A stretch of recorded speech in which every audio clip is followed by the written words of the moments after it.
Good morning or good evening, depending on where in the world you're located. I'm Michele Waslin. I'm the Assistant Director of the Immigration History Research Center at the University of Minnesota. And I wanted to welcome you to today's webinar on the impact of climate migration in Finland and the United States. If you are not familiar with the IHRC, we're a multidisciplinary immigration history research institute, and we're celebrating our 60th anniversary this year. So for 60 years, we have conducted interdisciplinary research on migration, we've supported migration scholars, and advanced public dialogue about immigration in order to transform the way we understand immigration in the past and in the present. And we believe that we can use lessons from the past to inform our current national immigration conversation. Today's webinar is possible due to a wonderful collaboration between the IHRC, the Immigration History Research Center archives at the University of Minnesota Libraries, and the Migration Institute of Finland. Over the last couple of years, this partnership has strengthened, and we've worked together in a number of ways. MIF, IHRC, and IHRCA recognize that global migration, integration practices, racism and discrimination, and settler colonialism have become increasingly central issues in society. And our three institutions now address a broad range of migrant experiences. Our organizations have become sites of critical public conversation, advocacy, and innovative archival services. So together, we make a tangible contribution to promoting evidence-based knowledge on migration through research, teaching, public programming, and by making available migration-related archival materials. So I want to give a big shout out and a huge thank you to my partners, Samira Saramo at the Migration Institute of Finland, Ellen Engseth of the Immigration History Research Center Archives, and to Pat Baylor and to everyone else who has made this webinar and this partnership between our organizations a success. This webinar is being recorded, and so the question and answer portion will happen in the Q&A function. You can submit questions to any of our speakers at any time during our webinar today, and we will turn to audience questions near the end of the program. You can also submit these questions anonymously if you don't want your name mentioned. This webinar is being recorded, and it will be available on the IHRC website in a couple of days. I also want to acknowledge that the University of Minnesota Twin Cities campus is located on Dakota land. Today, many Indigenous people, including Dakota and Ojibwe, still call the Twin Cities home. We acknowledge that migration of immigrants and refugees to the U.S. has been a part of U.S. settler colonial practices that displaced and dispossessed Indigenous peoples. And the study of immigration must acknowledge these intersections, consequences, and legacies. And we want to educate each other about this land and our relationship with it. So enough from me. I want to extend a very warm welcome to our three speakers. I'm going to introduce them extremely briefly and then ask them to tell you a little bit more about themselves. So Lawrence Huang is a policy analyst with the Migration Policy Institute in DC, where he primarily works on climate migration. Jocelyn Perry is a senior advocate and program manager of the Climate Displacement Program at Refugees International.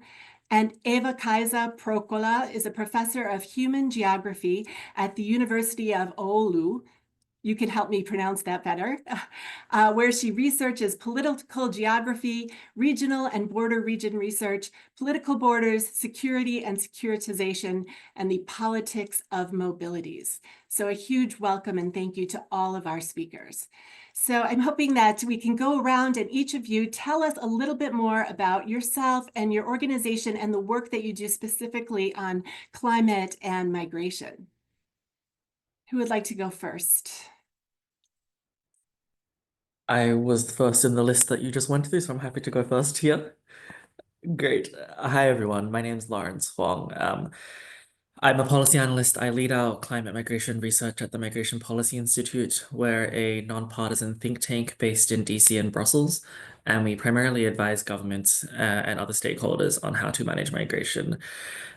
We have been working on climate since the early 2010s, but have really made an investment in understanding this issue and helping our policymaker network understand this issue over the last 4 years. And we have a public research portfolio, and then we do a lot of work advising governments and other institutions privately. And we have 4 areas of research. So alongside our broader area of research, understanding and modeling the impacts of climate on migration, we do 4 policy areas of work. The first is on foreign aid, development aid, and humanitarian aid, and how that intersects with climate migration. The second is on the international protection system and finding solutions for people displaced across borders by disasters and climate change. The third is on labor markets and the green transition and looking at the role of immigrant workers in supporting the transition to net zero across economies.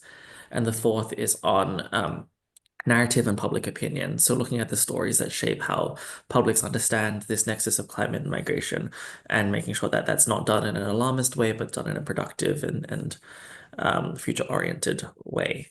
I'm happy to talk a bit more about our work, but that's a high-level summary.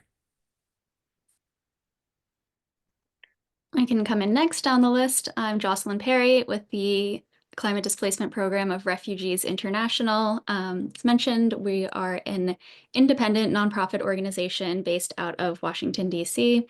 I myself am based out of Philadelphia, which is unceded Lenni Lenape land, to follow on to Michelle's land acknowledgement earlier. Refugees International does not take any UN or government funding, which allows us to remain independent and unbiased in our work.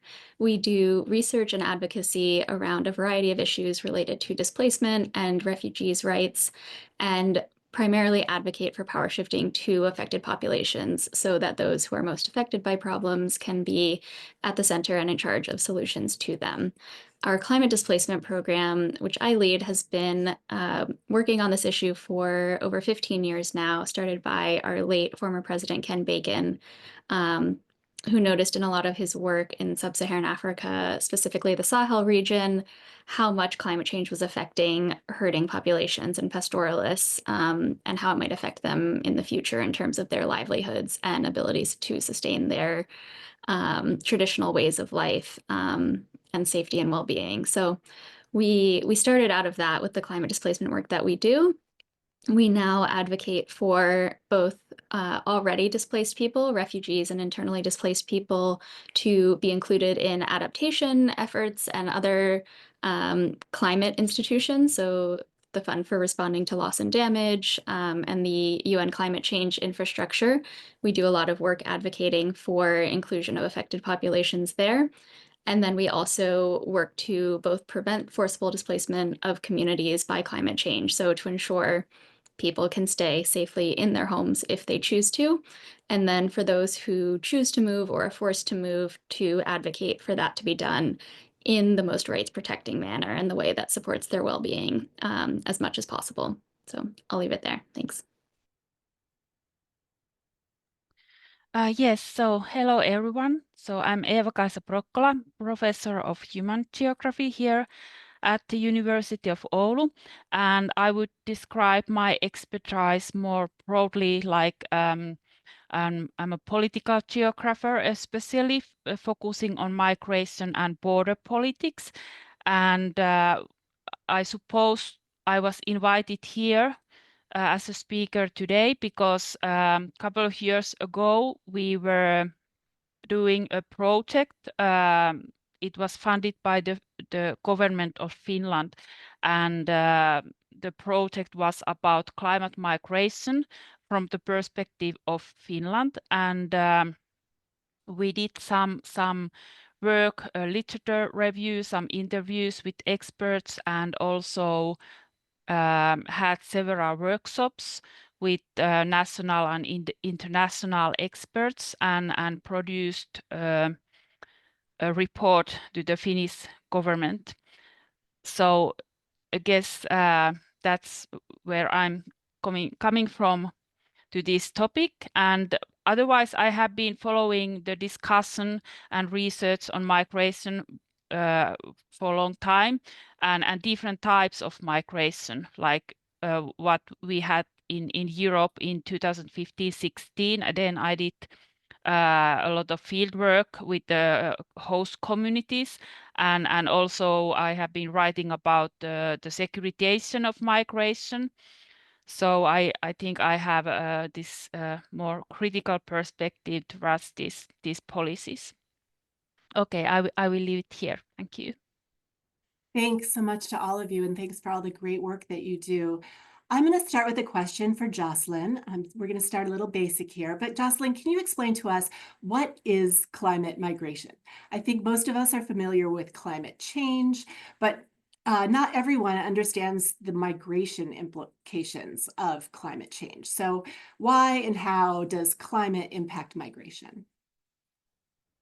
Sure. Thanks so much, Michelle. Yeah, and I'm going to start by sharing a slide just very quickly so that everyone can see what we're speaking about when we're talking about this spectrum of climate and migration, because there is no one way that climate impacts migration, and there's no strong sort of causal and effect relationship that you can see that, X happens and then Y happens in the majority of this. Of course, we can see with disasters when there's a large scale population movement because of a disaster out of an area, but that tends to be quite short term. But when we're talking about longer term movements or larger movements, there is this whole spectrum of how people can be affected and how climate change can affect migration. And so this chart from, I'm showing it from the Climate Migration Explainer document that the Emerson Collective put out as part of their Climate Migration Council, but it comes from the Groundswell report in 2018 that the World Bank put out. And so you can really think about this in terms of, I see it as sort of an axis almost in three ways. And so one of those is mobility and immobility. So remembering that people aren't just moving in response to climate change, but maybe unable to move and wish that they could move, or unwilling to move, but still affected by climate change in terms of their safety in a particular region. And then you have slow onset and rapid onset climate change. So slow onset might be long-term drought that's affecting agricultural yields in a region, for example, affecting people's livelihoods and ability to survive. You could have extreme heat or other changes to an environment that change the makeup of what diseases are present there, of what insects are present there, of what trees and other sort of flora can grow there. And that all affects people's traditional livelihoods and ability to survive. And then you have the rapid onset events, which you might think of as the big storms or floods that are changing in patterns and can sort of rapidly change the habitability of an area. And then you have the movement in response to that, and that can be, and largely is within countries, so internal, and then it can also be across borders. And so I think in response to Lawrence's point on their work on narratives, we often hear about the narrative of people moving vast distances, largely, global north to global south to global north in response to climate change. But what we know from the research of what's already happened and what will likely happen in the future is most movement will be really short distance. It might be from one town to another. It might be from a rural region to a city within a country. And then if it does cross a border, it will likely be within a region. So it will be from one country to the neighboring country, or from one country to countries over to where there seem to be more economic opportunities, for example. So very rarely do we have sort of large scale, long distance migration in response to climate impacts. And I'll unpack this a little later, but there's also any number of factors that encourage people to move and allow people to move, and climate is usually one of many within those. So we think of it as being multi-causal when people are making migration decisions, and climate change can impact those factors, such as economic opportunities, educational opportunities, social and demographic issues within a community. But climate change, again, in the absence of those large-scale disasters that come and have major impacts on a community that are usually short-term, it's this interplay of different causes that all affect people's decisions to migrate and largely are not going to affect a community equally. And then with regard to terminology, I'll just turn to this last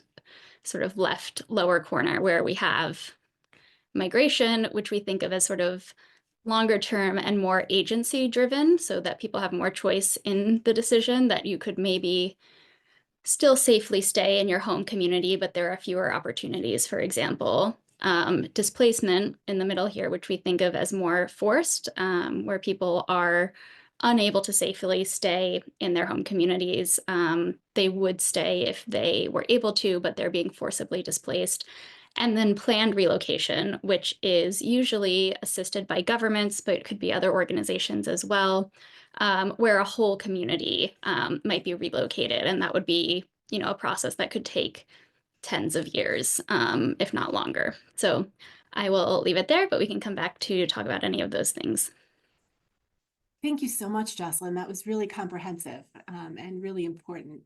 Lawrence, I want to turn to you next to kind of continue this conversation. We know that climate change impacts different regions of the world or even different regions of a country differently. So can you kind of give us just an overview of the different impacts of climate? Yes, very much a uneven impact, and it's helpful to go after Jocelyn, who so clearly laid out the evidence on how climate impacts people's mobility.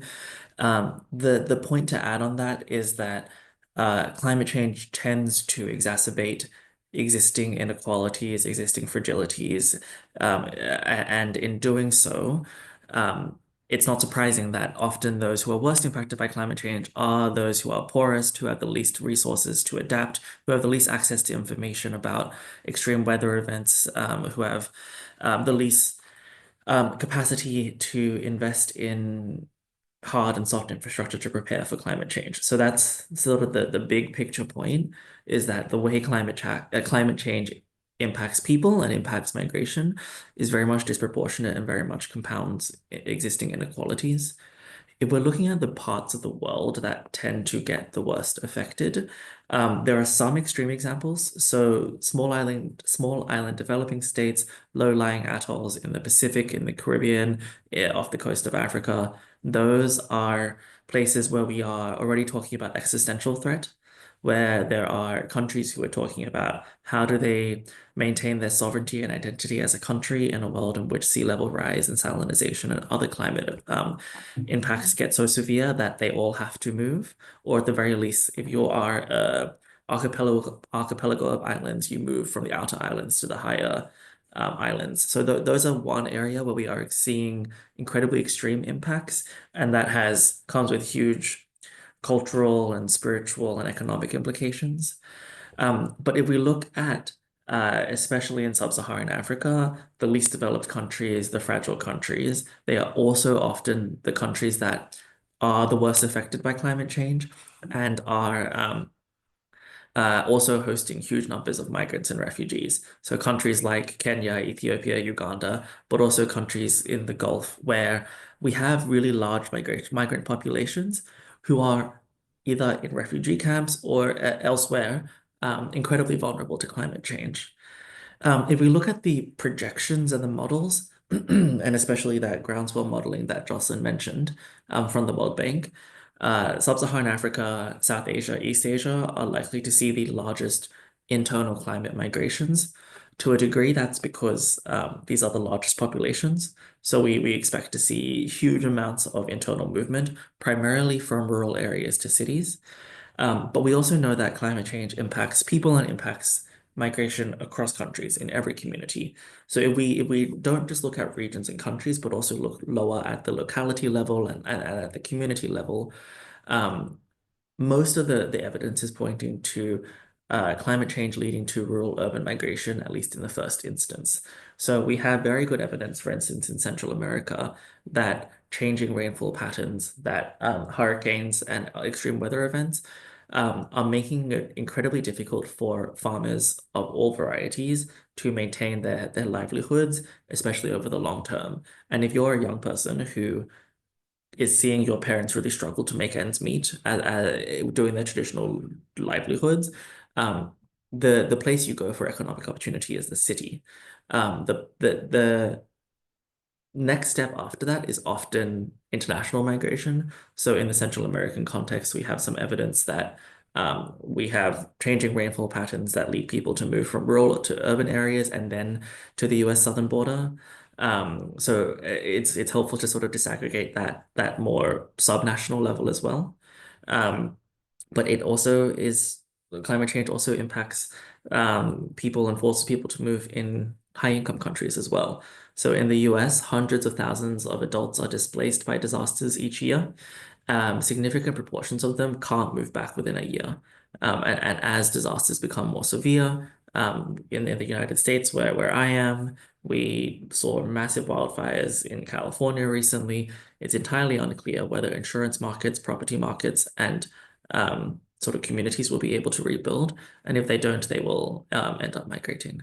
So it's really a global phenomenon, but it very much has disproportionate impacts on particularly vulnerable communities. Thank you so much for that really helpful overview. And Eeva-Kaisa, I'm going to turn to you. You're located in Finland. And when Lawrence was talking about islands, I immediately thought about all of the islands surrounding Finland. Can you tell us a little bit about your work there and share a bit about how climate change is impacting Finland? Are migrants moving to Finland? Is there internal migration within the country? Is climate causing Finns to leave the country? Tell us a little bit more about Finland. Yes, thank you.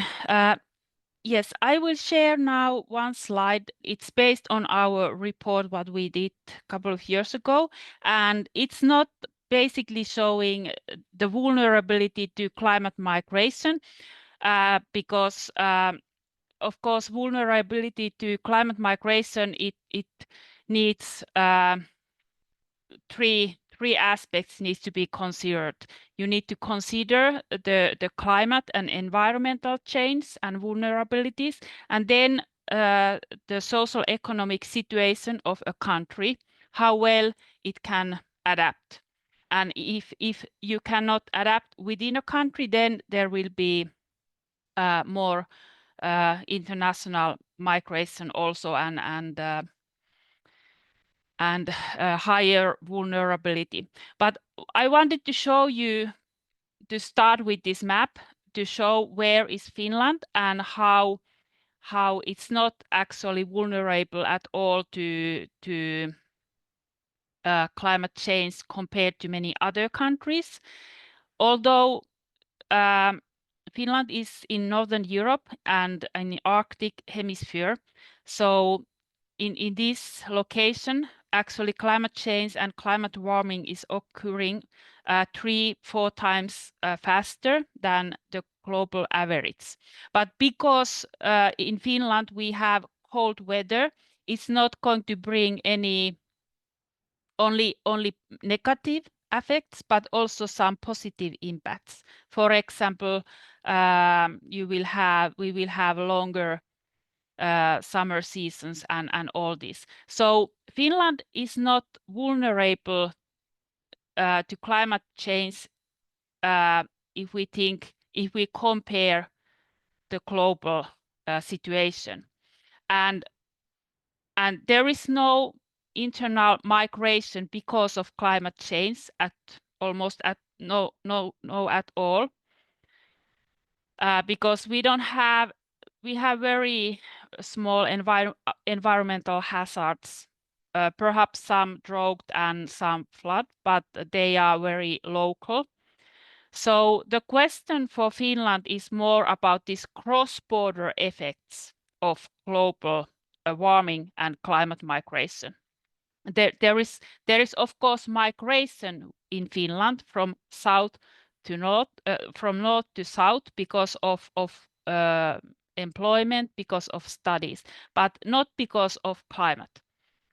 And so when we speak about the climate migration in Finland, it's it's basically about international migration. And as a small country, Finland is very vulnerable to different kind of cross-border impacts because no country, no state is an island. And Finland is especially vulnerable to global and geopolitical change because of its location next to Russia. And also because it's a small country, it is very dependent on global trade and this kind of effects of climate change and climate migration. They in a way are cross-border effects. Yes. So basically, it's surprising, but in Finland, even some scientists, they speak about climate change as an opportunity sometimes, because it gives some benefits. Of course, there are many problems also, because nature is not able to adapt so fast. But even in tourism sector, they are optimistic that more tourists will come to Finland, will fly to Finland, because it's too hot in southern Europe, so people want to come to more cold weather. And this kind of opportunistic discourses are connected with climate change in Finland. And people don't sometimes realize that what happens at the global scale will impact Finland.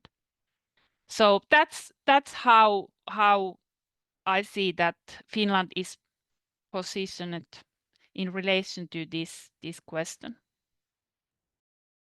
Thank you so much. That's really helpful to get that perspective. Jocelyn, I'm going to turn back to you, and you already kind of alluded to this, but we're seeing migrants arriving in the US for a wide variety of reasons, climate being just one of them. So can you explain who they are, where they're arriving from, and how did climate impact their decision to migrate? Sure. Well, sort of. I can explain that there are people migrating partly in response to climate change. I won't make any attempt to say, who exactly these people are, because there is such a diversity of people who are migrating to the US at any given time.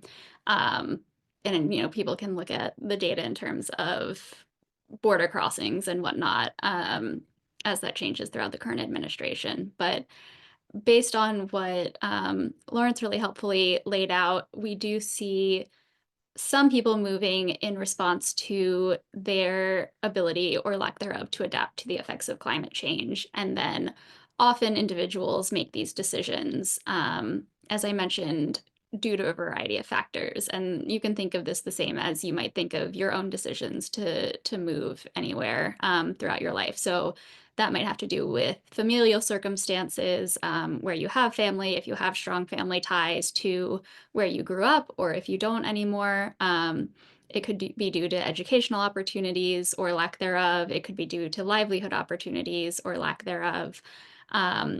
Demographic reasons. So if you are a young man, you might be more likely to migrate than an older woman, for example. And this holds true in the United States as well as in other countries. So we have this data in terms of people moving in response to climate change or not in the United States as well. Which goes back to my earlier comment around sort of mobility and immobility, is that we know that older women are less likely to move even out of places that might be hazardous in the future or at present. But if their younger relatives are moving, then they have even less social infrastructure to support them. For example, on the coast of Florida, when a hurricane does come. So you have these sort of cyclical effects that reinforce one another with people's different mobility decisions. But yeah, when it comes to people making the choice to migrate out of their home communities to the US, oftentimes it may be layers of these factors. So people may have historically lived in a rural area, let's say in Central America, where a lot of people that are moving to the US come from. and have relied on agriculture for their livelihood, for their survival for generations. And we've had several years of extreme heat and drought in some of these regions, you know, the dry corridor of Central America. And then we've had several really horrific, completely destructive of entire communities and their crops, hurricanes that have come through. So you had, for example, Eta and Iota back to back in Guatemala that just completely destroyed communities. If you are already struggling to pay your bills based or grow enough food to survive, and those came through, likely you did not have enough money to make it through to the next season to plant your crops again. And so based on that, you might make the decision to migrate to a nearby town, to a nearby city, and look for work there. Obviously, many other people are also doing that. We might not see enough jobs to sustain that, which also means we see a lot of criminal activity, maybe a lack of government services that are then provided by criminal organizations or gangs. You might see corruption or these groups basically requiring people to pay them for security or pay them for the ability to live in an area. And if you choose not to do that or not to join one of the groups, you might be subject to extortion or violence. And so people that have moved from the rural area, due in part to a climate-driven reason, are then maybe moving out of these cities and making their way to another country or to the US because of that violence or criminal activity or lack of ability to get a job. And so if you're presenting at the US border, you might give any one of these reasons, and maybe the impetus was that you lost a family member, or the impetus was that you had a health issue that also needed treatment and you couldn't get access to it. But you could name any one of those 8 different reasons that I just said as sort of the reason that you're migrating to the US. But climate is certainly layered within all of those activities. And then when you think of sort of overall economic prosperity of a country, the ability for the government to provide educational services, healthcare services, et cetera, is dependent on its ability to collect taxes and sell its goods and services within its country and abroad.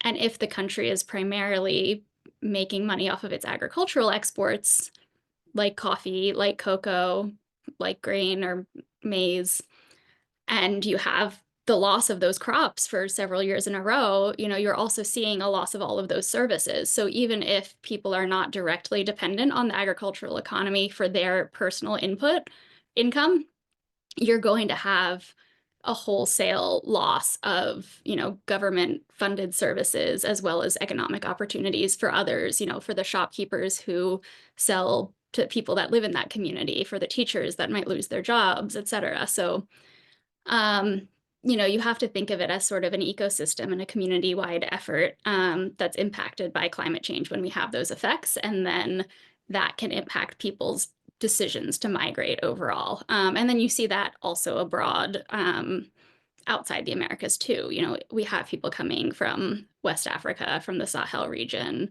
from Southeast Asia, all of whom are experiencing similar impacts from climate change in slightly different circumstances. And as Lauren's mentioned, based on people's sort of socioeconomic status and ability to adapt, some are going to be able to remain safely in their homes for longer than others. And then there's the immobility issue too, is that sometimes we do see actually when there are good yields, you know, agriculturally, an increase in outmigration from a community because people finally have enough money to actually pay for the journey. That in a really difficult year, people do not have the ability to even, you know, fund a bus ticket or fund themselves to set up life elsewhere in a city. So I'll leave it there. That's a lot of things, but no short answer to that question. Thank you, but that's really a really important conversation. And I was just thinking about my own most recent work, which was on gender-based violence and Central American women who flee their home countries and come to the US looking for asylum because of domestic violence or gang-based violence. And these are women who right on their asylum application would not write climate as one of the factors that led them to flee their home country. But now it's really clear that climate change may have been one of those contributing factors that led not only to the structural violence in their home country, but also the lack of services, the lack of police protection that they received there, forcing them to flee. So I think And also in the home, that if, individually we see that if a household loses income, the likelihood that domestic violence will take place in that household can go up. So loss of income due to climate change could be a contributing factor there. And we have a partner in Bangladesh who talks about how families often, if they go through this agricultural loss, will marry younger and younger daughters off so that they have fewer children in the household to feed, or also to bring in income from a dowry, perhaps. And that leads to these young girls being impregnated at, maybe the age of 12, 13, 14, and these knock-on health effects of going through pregnancy and maybe delivering a child at far too young an age. And that all of those complications are also forms of loss from climate change and forms of damages to people's health and well-being. Thank you. Thank you for that. Yeah. Lawrence, I'm going to turn back to you now. Your organization, Migration Policy Institute, as you described, really has started to do a lot of fantastic work on climate migration starting about 10, 15 years ago. And I think that there are people here today that are working for other organizations that study migration and might be thinking about this topic as well. So I was hoping you could just kind of tell us, why did MPI take on this topic? What are you doing to educate Americans about climate migration? And maybe get into that part of your work that's about Americans or public opinion on these issues. Sure. I mean, we started before I joined, so I think that's I will concede that I was not the one who started all of this at MPI. I just manage it now. But the first work on climate and migration at MPI came from our program of work that looked at a combination of the root causes of migration and supporting origin and transit countries. So it was not our team that focuses on migration to Europe or focuses on migration to the US.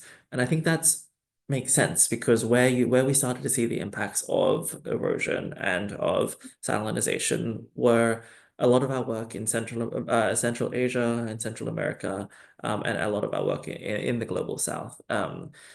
And so for a long time, we kept track of it and we thought about it, but we didn't have a full area of work on it because we are a policy think tank and we research what our policymakers are thinking about. So we did some work on the back burner to get ready for this moment. But I think over the last 5 years, it's finally come to the policy attention, in part due to my predecessors who really pushed this agenda forward.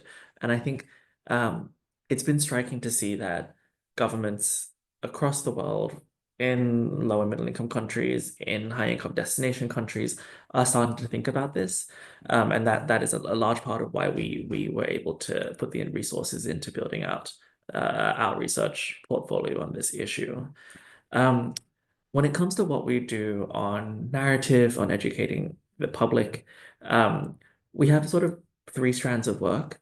So we have a research area on this issue where we collate and evaluate all of the public opinion research on migration and climate change to try and come to consensus around where is the different evidence pointing us. That is very much an ongoing process because honestly, there is very little high quality empirical evidence on how publics react to climate migration or think about it. So we're trying to invest in some of the sort of evidence building there. We do a lot of work advising policymakers about how they should talk about this issue, whether that's at the high level or at the technical level. Governments are starting to talk about this privately and in some cases publicly, whether that's through releasing strategies and documents and policies or in their speeches. This is not this particular intersection is not the highest priority on the campaign trail of any political candidate, but it is something that's starting to pop up. So we've been talking a lot with policymakers around how do you balance being honest with the public around the very real concerns and threats that climate and migration can pose to them, while also not leaning so far into that it becomes alarmism or doomsdayerism and makes people feel like there's nothing that we can do. So we do relatedly, and as a third area, a lot of work with community organizations, speaking with the media, speaking with the public at all sorts of local and national levels, to try and educate people that, yes, we need to care about climate change and migration, but we do not need to worry about waves of migrants coming to the US because of this issue. There's just no evidence that's happening. And it's always a fine balance between those two. And we, depending on the audience, articulate it in different ways. But we've seen a real growth in both media interest in this issue, as well as interest from students, from communities, and from churches. Like there's I think a real appetite to see these two issues as linked. And so we're doing a lot of work to help both provide the evidence to that and support the policymakers to have good discussions on this, but also to help raise awareness in a evidence-based way among regular people. Great, thank you so much. That's really helpful. Eeva-Kaisa, I would like to turn back to you to talk a little bit about the Finnish government. You already shared that they were interested enough in this issue that they funded some research that you had done a couple years ago. But can you talk to us a little bit more about the Finnish government and what they are doing to either prepare for climate change and related migration issues, or how they are responding to these issues being raised? Yes, this is a very good question. In our report, when we were working with this report, we had very close connection with different ministries, and it was interesting to see how different perspectives they have. For example, the Ministry of Interior had a very different perspective compared to Ministry of Foreign Affairs that was more concerned about development aid and had ideas how to use these mechanisms to help and support people in vulnerable areas, whereas those people who were responsible for the security of the Finnish society, they had this kind of border fencing approach. But at the end, in our project and in our report, we were proposing several means how Finland could take action and become a global actor in climate migration and to support people who needs to move and for whom migration is a way to adapt to climate change. And we were proposing complementary pathways, for example, because the change the status, because as a background, you all know that in international law, climate change and climate migration is not a criteria for asylum, and also in Finland, it's not usually a criteria for asylum, and we don't have any cases where people had asylum because of environmental hazards or climate change. So we were trying to think what other ways there are to help these people and to create instruments and paths for and this kind of safe roads for migrants seeking protection. For example, complementary pathways using study or work-based migration avenues and visas. And we also recommended the strengthening this environmental perspective in all development cooperation and humanitarian aid and civil crisis management, because Finland is doing a civil crisis management in several countries, and we were recommending them to pay attention to these climate change aspects. Also, we listed and justified good practices about climate and environmental policy, technology and innovations. For example, Finland has expertise in water issues, so we were recommending to use this expertise to support these areas that and communities that are vulnerable to climate change. And also we recommended Finland to contribute to climate resilient health systems in areas, and also education and research. And then we also recommended the government to prepare Finland for future climate migration, to welcome migrants in Finland. So we recommended them to support aid organizations in origin and transit areas, to develop education and research measures, and as well as collecting information, and take responsibility in general in the system of international protection, and also develop and utilize this kind of national foresight networks, and also include experts from diaspora communities. And in general, try to develop and increase the societal and institutional resilience in Finland, so that Finland and society and local communities and municipalities would be more prepared to take migrants. However, I was trying to see what's going on, and I have to say that not much. There is a lack of research and lack of action. But there are two important reasons for that. That in 2019 and 20, there was a lot of interest after the Paris Agreement, and climate change and climate issues were high at the political agenda. But what happened after that, and actually in the middle of our project, was the COVID crisis. So the COVID crisis became the priority. Yes, and after that, Ukrainian crisis. And the Ukrainian war in Ukraine had a very big impact in Finland, bigger than in US, because it's closer, and there are also these historical ties and historical connections with the Russian imperialism.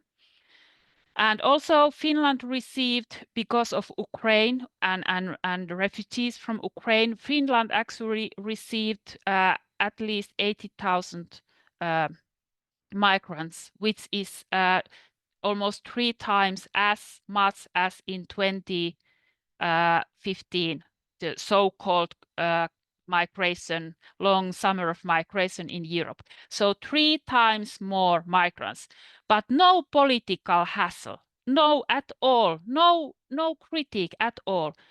These Ukrainian migrants, they were welcome. And even the far right in Finland, the radical right, was silent. There was hardly no critique. So, and it shows that this historical connection, but also this racial question, was very a big difference compared to 2015, when Finland received migrants from Middle East and Islamic countries. We had a lot of polarization, a lot of protest, a lot of political tension that time. But with Ukrainian migrants, you hardly noticed. They were so welcome. So these two reasons, and also why, what is another reason that climate migration hasn't been on political agenda, is that we now have an anti-migrant government, if I may say so. The Finns party, which is very much against migrants. It's one of their slogans and one of their political agendas.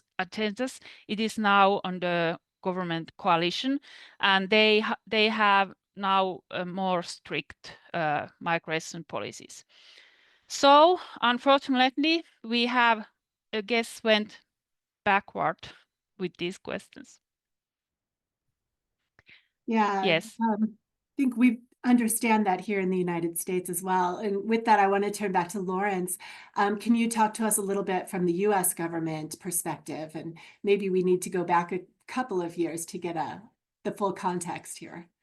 I know that the Biden administration had put out a pretty long, complete report about climate migration, correct? Yeah, why don't I talk a little bit about what happened over the last administration? So the US government since the mid-2000s has been talking about this issue primarily from the defense and intelligence community. What was different about the Biden administration is he released an executive order very early in his administration on both the refugee resettlement system and on the impacts of climate and migration. And that executive order gave sort of presidential impetus behind the administration and the agencies to develop like you said, a very long report on the impacts of climate change on migration, and out of that, develop a set of actions from each individual agency. The subsequent years, the next sort of 3 years after the White House report, saw the Biden administration um, talk quite publicly and at quite high level about this issue. The State Department developed their own climate strategy out of their Bureau for Population, Refugees and Migration. The National Security Council was quite active on this. The USAID, the International Development and Humanitarian Arm, did some programming on this. They were very active in the climate conferences and conventions and the migration agreements to really see these two issues as linked, and had very much established themselves as the global leader on this issue. I think there's somewhere out there publicly a fact sheet where they document their achievements from the Biden administration. And I think that, compared to where many of the other governments are, many of them are just at the point now where they are exploring this issue. So they did do a lot of work to sort of push forward this agenda. Thanks. So now I'm going to turn to Jocelyn. We know that our new US administration is quite skeptical about climate change science, and it's already pulling back on its efforts to address climate change more generally. So how would you explain to someone how these policies intersect with migration? And what is the broader impact of the administration's stance on climate change for migration?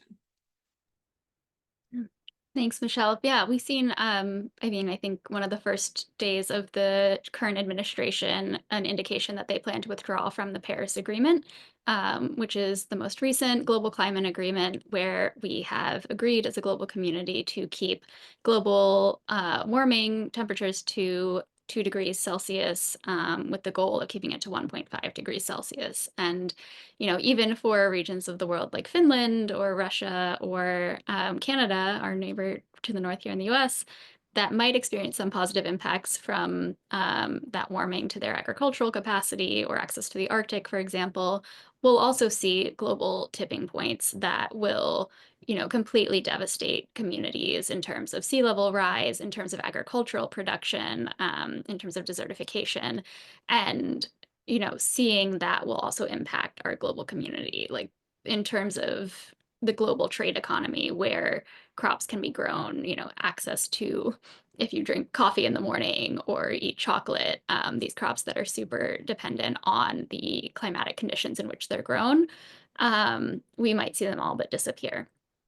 When it comes to migration and where people are able to live safely and earn a living or farm safely, most people that have been surveyed for research on this don't want to move. They want to stay safely in their home communities.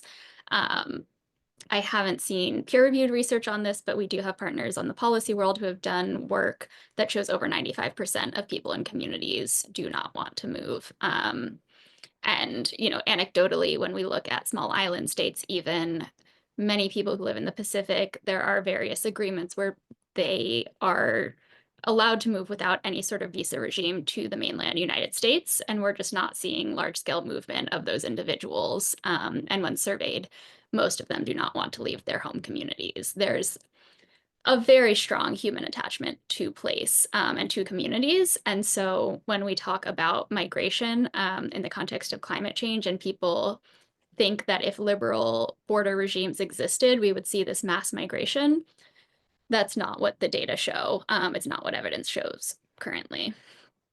So when do people move is when they are forced to, due to disaster or due to an inability to earn a living in their home countries, in their home communities.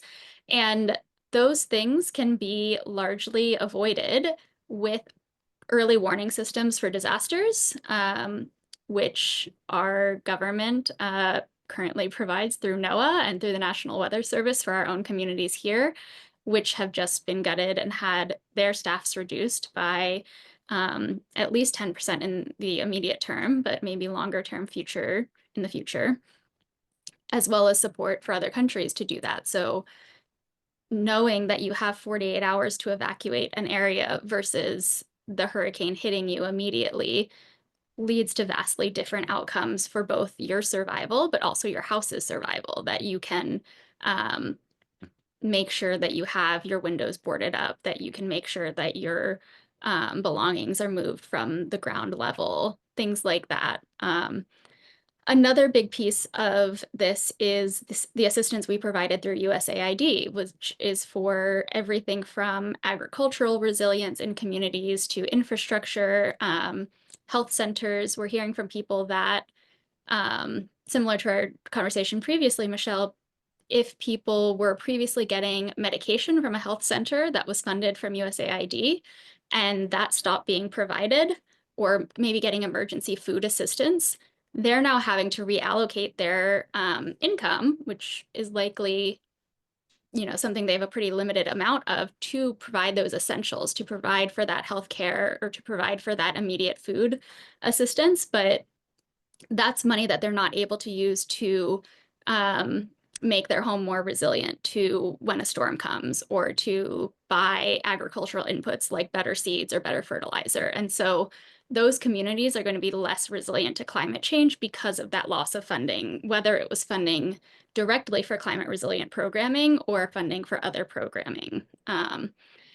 And, the other piece of this is reducing pathways for safe and regular migration, even if it's temporary. So we had programs in the US like parole and like TPS, which temporary protected status, provided for people to be able to stay in the US for short temporary periods, maybe up to 2 years after a disaster hit their community. So this could be after the earthquakes in Haiti, after the hurricanes in Central America.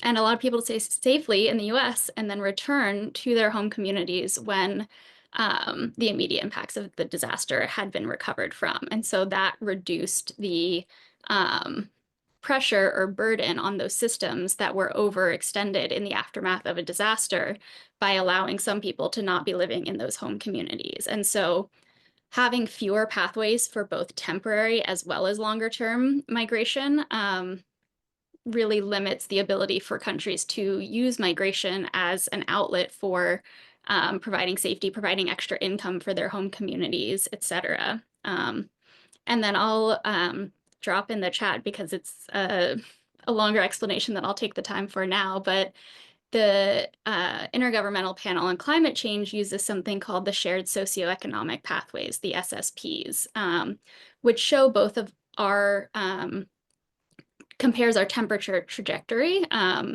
to other development decisions. So to closed borders, to investment in equality versus inequality, to investment in different technologies, investing in military technology versus other green technologies, that sort of thing. And you can see in migration and out migration from certain regions based on which of these SSPs are chosen. And so you can see in a world with more closed borders, investment in military, growing inequality, you'll see a lot more in migration to major cities in Central America, for example, because people might move from those rural areas to those cities, but be unable to move elsewhere to other countries, including the US. And in that case, we'll need more investment in housing and education and healthcare in those cities themselves. And having that information and data will help those countries to prepare for that. But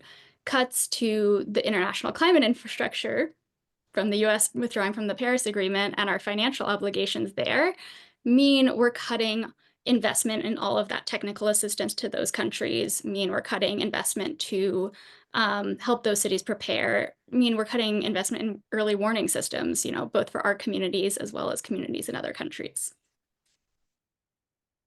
Thank you for that really sobering context. Thank you. Yeah, and as you said, even here, we know that funding is being cut to NOAA, to our own weather service, giving us less information about impending climate disasters, correct? Yeah. We have a couple of questions from the audience, and I want to turn to Eeva-Kaisa. There's a question about Finland here that she wants to ask if in Finland, is there a tendency to deny climate change in any of the political factions or to deny this issue of climate migration? What is public opinion about this and knowledge like this in Finland? Yes, thank you very much for this question. It's very important question. In Finland, the people in average are quite highly educated. So even those people who are skeptical, most of them, they realize that it's true that climate change is happening. But there is climate denial in that way that they say that we are not responsible for it. Finland is a small country. It doesn't matter what we do. Those who pollute most, they have to take responsibility. And this kind of, it's denied that we should take action. And even these comments that, okay, Finland may benefit some of these things. So there is denial, and it's basically, you can find connection between a political party and this climate denialism. Like the Finns party, the nationalistic anti-migration parties, they usually have also skeptical attitude toward international cooperation, solidarity, and climate change. So yes, there is some. And we have another question kind of following on to that, Eeva-Kaisa, about the way that different communities in Finland may experience these issues. For example, can you talk at all about the impact on the indigenous Sami people compared to other Finns? This is very good question. I have to say, as Lawrence, you also said that there is very little information about people's attitude and knowledge about the question of climate change and migration, and it is the same here in Finland. But of course, Sami people, because they rely on environment and herding, reindeer herding is their livelihood and their cultural tradition.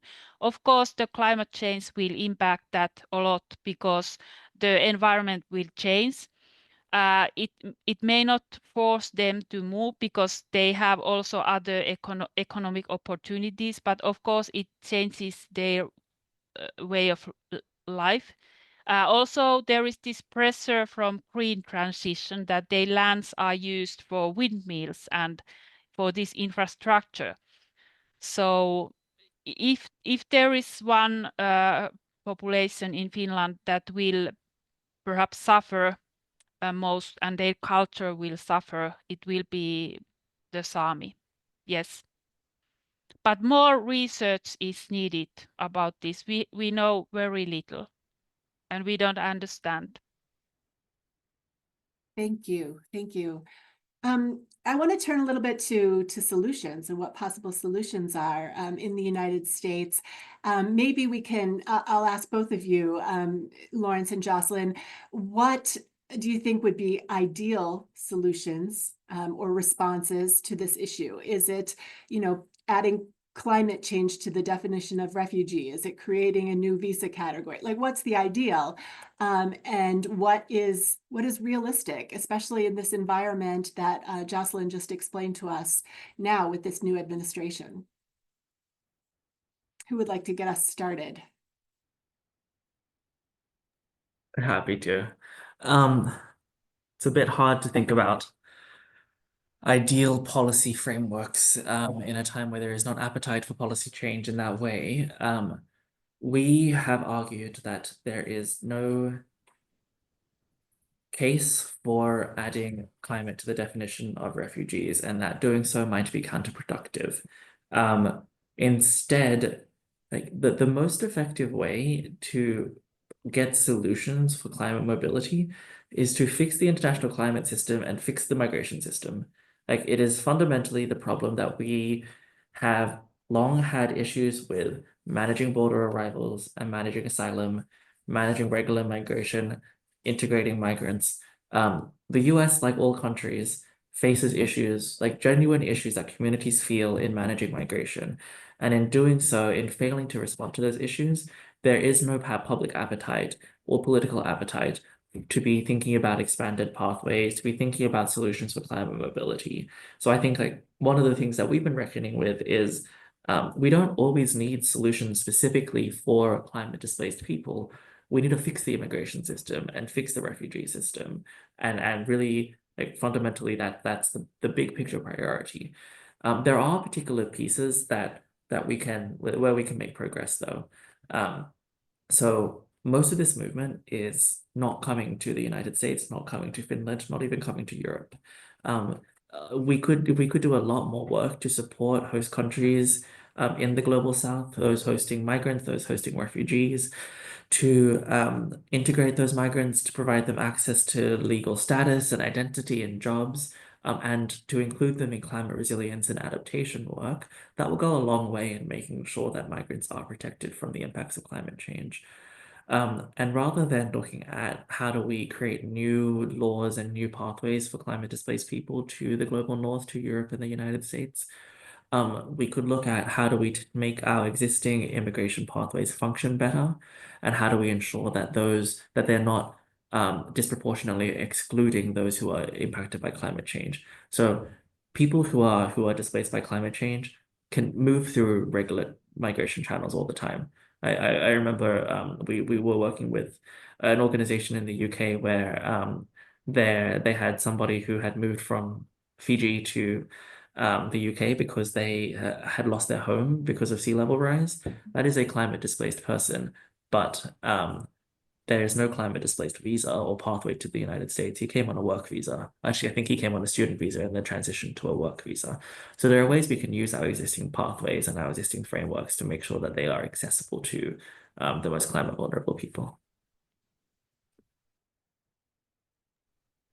Yeah, I completely agree with everything Lawrence has just said. I think the first solution is making sure that we are investing in responding to climate change appropriately. So when we talk about climate impacts, we follow a framework called averting, minimizing, and addressing loss and damage from climate change. And the first step of that is averting, which means making sure they don't happen in the first place. So that means reducing our emissions as much as possible everywhere in the world. And then minimizing means adapting to climate change as much as possible. And then the final piece would be addressing, so dealing with issues of displacement and loss from climate change. But those first two steps are critical to keep investment in, to be making sure that we don't have to get to that final step in as many cases as possible. For the cases where people are already being displaced due to climate change, I think thinking about it in terms of this spectrum of, you know, forced to unforced and planned and unplanned, having as much information and pre-planning and investment as possible so that people have the information to make proper decisions, to make informed decisions, to be able to make a decision, and to do that in a way that respects their knowledge and human rights and ability to move as safely as possible is really important. And all of that comes down to migration frameworks as well. And so, as Lawrence said, you know, in the US, we haven't had reform to our migration regime in over 30 years. And so when we talk about a border crisis, the crisis is that there are not regular safe pathways and a funded migration system where people can claim asylum in a timely manner, that we're not respecting international law when it comes to processing asylum applications and allowing people to claim asylum in accordance to international law. And not everyone affected by climate change can or should be claiming asylum necessarily. As Lauren said, we're not necessarily adding climate to the definition of what a refugee is or someone able to claim asylum, because that might be used to exclude people as well. If they can't prove that climate change is the sole or primary reason for their displacement, then that's likely to exclude people who are affected by climate change, based on what I was describing before. But having a whole toolkit of pathways for people to move that responds to their circumstances. So maybe it's temporary disaster displacement and they just need temporary protected status or parole. Maybe it's seasonal labor migration, that someone wants to spend 3 months of the year, which we need in a lot of American agricultural occupations, workers for just a few months of the year. And then they want to spend 9 months of the year back in their home community. And that can correspond to those periods of extreme heat where it's really not livable. When we think of Arizona in the summer and snowbirds, that people, maybe live in Minnesota and then move to Arizona for 3 months of the year, that there are people that might need that visa, and that could be really productive for both American communities and communities in these countries that people might be displaced due to climate change.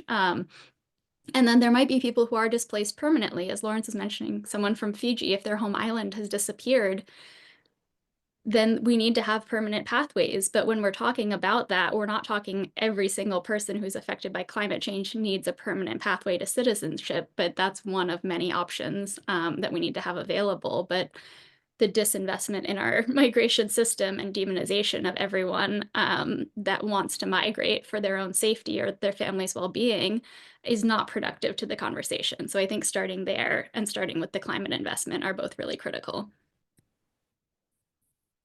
Yeah, thank you so much. This has been such an enlightening and fantastic conversation, and so important. And I think those of us who are on this webinar are privileged to be able to get this information, but we have a long way to go, especially with the skepticism that all of you mentioned. So I kind of want to wrap it up here with each of you talking about what we could do better to educate the public and perhaps to educate our elected officials about this intersection of climate and migration.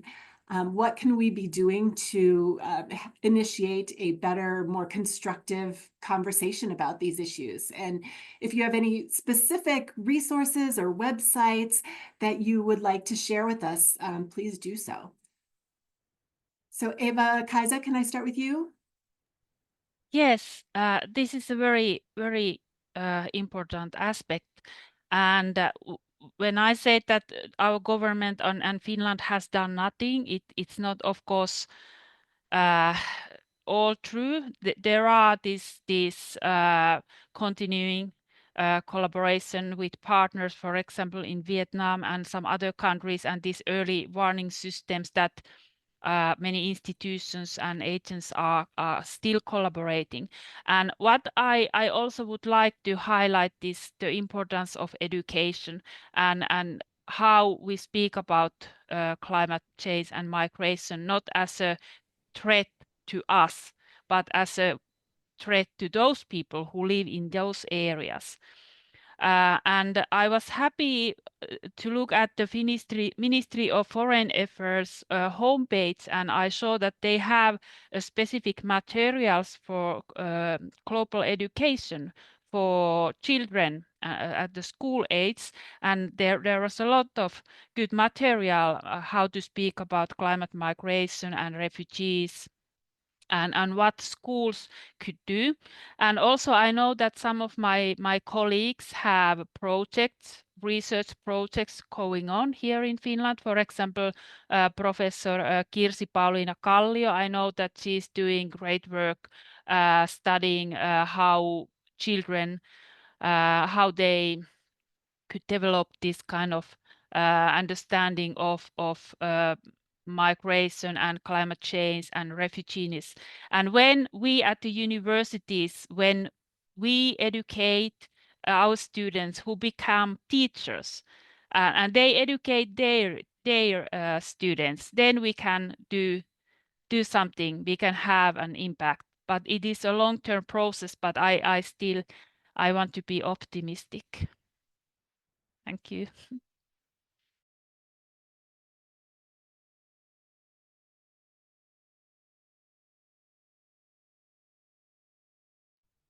Lawrence or Jocelyn, would one of you like to talk about this? Jocelyn and I both put some links in the chat to some resources. I don't entirely know how to answer that question in the US context. I think there is a lot of work to be done among civil society at the state and local level with local communities to improve people's understanding of this issue, but also improve um, what we talk about as the sort of absorptive capacity, their ability to receive immigrants and not feel that as a strain and not feel like they are competing with immigrants for jobs and housing and benefits. And so a lot of work needs to be done to really rethink that part of the immigration system. Yeah, and I'll echo that in terms of just how we think about welcoming communities. And so this is something that we have talked about with many partners, including the aptly named Welcoming America. They think a lot about how to create welcoming communities for new arrivals. And that applies both for people maybe moving within the United States due to climate change. You know, if people are leaving coastal Florida, they're not necessarily moving to inland Florida, though some are, but some are moving to Central Ohio. And so how do we think about welcoming communities for both people moving internally as well as internationally for any number of reasons, climate included? And so I think having those conversations and just building community with your neighbors and being a welcoming space for newcomers writ large really helps with this project. And then I'll echo the, going back to climate change conversations, that it doesn't need to be a high level scientific technical conversation, though if you want it to be, I'll point to the Intergovernmental Panel on Climate Change, the IPCC's research, which is the effort of decades of thousands of scientists volunteering their time to put together what we know in terms of all peer-reviewed research on the science on climate change. Go there first, I guess, if you want to do your own research on it or point people to that for climate science. But just talking about how we can better respond to climate change in our daily lives and then really to press our public officials from the city level to the national level, including your negotiators to the COP summits, to be as ambitious as possible on responding to climate change, I think is a really critical point. But at the local level, you can ask your city council or your mayors, what your city's climate adaptation plan is, how it's including the most vulnerable people in your communities, that sort of thing, can be a really effective way to ensure that, at home we have well-developed policies to prepare us for climate change, and then we can learn from those best practices for other communities as well. Thank you. Thank you so much. This has been such a fantastic conversation, and I'm so grateful to all of you. I want to wrap it up here. I want to thank everybody who joined us today from across the globe. Thank you so much for giving us some of your time during these busy periods. I want to say thank you so much again to my colleagues and friends at the Migration Institute of Finland and the Immigration History Research Center archives at the University of Minnesota libraries. And of course, last but not least, thank you so much to Lawrence, Jocelyn, Eeva-Kaisa. Thank you for joining us and for educating us and sharing all these fantastic insights and research with us. Your work is so important, and I'm really grateful that you took the time to share it with us today. Thank you, everyone. Thank you, everybody.